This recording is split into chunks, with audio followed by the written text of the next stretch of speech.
Scary True Horror Stories animated by Llama Arts. Y'all requested this one too. Nothing else left to say. Hope you're having a good day.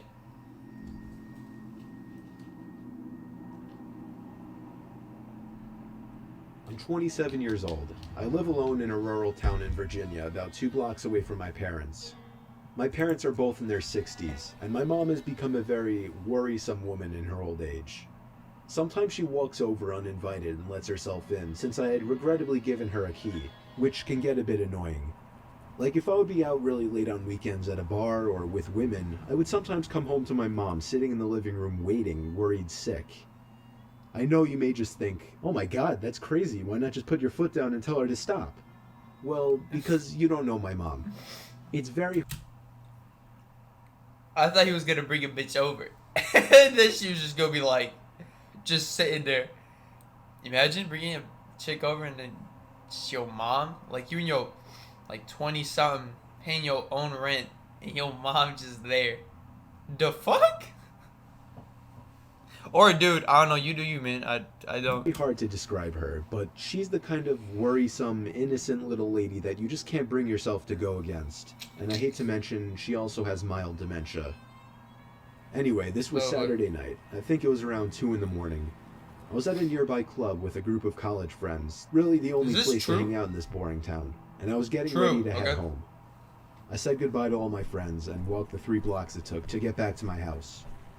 I walked up my front stoop in my drunken haze and dug my hand in my pocket for my keys. When I grabbed the doorknob, I realized it was unlocked. My mom was here again.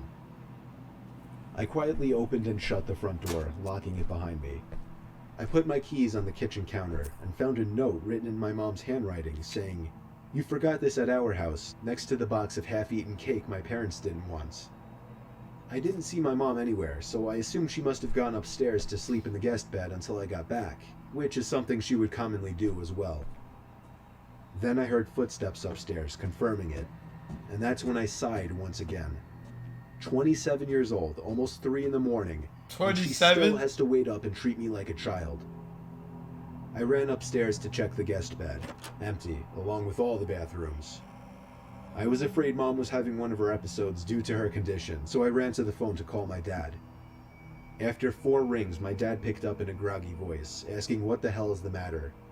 After I told him that I heard Mom wandering around upstairs in my house, there was a short pause, and then he said, "That's not possible, she's sleeping right next to me." My mouth fell open as I turned my head to face the dark upstairs. And just barely, by the light provided by the kitchen, I could see a head peering around from the corner at the top of the stairs, looking down at me. I screamed into the phone as I ran out the front door and down the street to my parents' house, explaining to my father on the way. About halfway there, my dad told me, "Alright, I'm gonna call the cops," and hung up.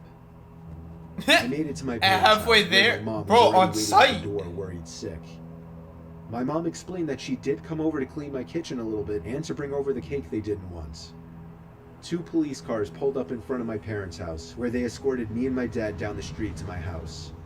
1 officer stayed outside with us, while 2 others went inside to investigate. It felt like 15 minutes before they came back outside and said it was clear. They checked the crawl space, the attic, everything. There was really nothing for me to report, other than the door was left unlocked and I saw the outline of a head upstairs before I ran for it. Still, I didn't feel safe sleeping in there that night, so I went back to my parents' house. Me and my dad are certain that my mom simply forgot to lock the door when she left, as her memory has been getting worse over the past few months. You took her key, right? My dad has been stopping her from coming over alone from now on, which makes me both sad but also relieved. Some nights, I still get paranoid that whoever was in my house that night never left. Bro, Mom's ain't got no key no more. Somewhere. Alright, that was it? Alright, for sure.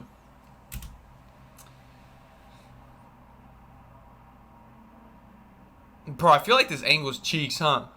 Like, my angle before used to be way better. Like,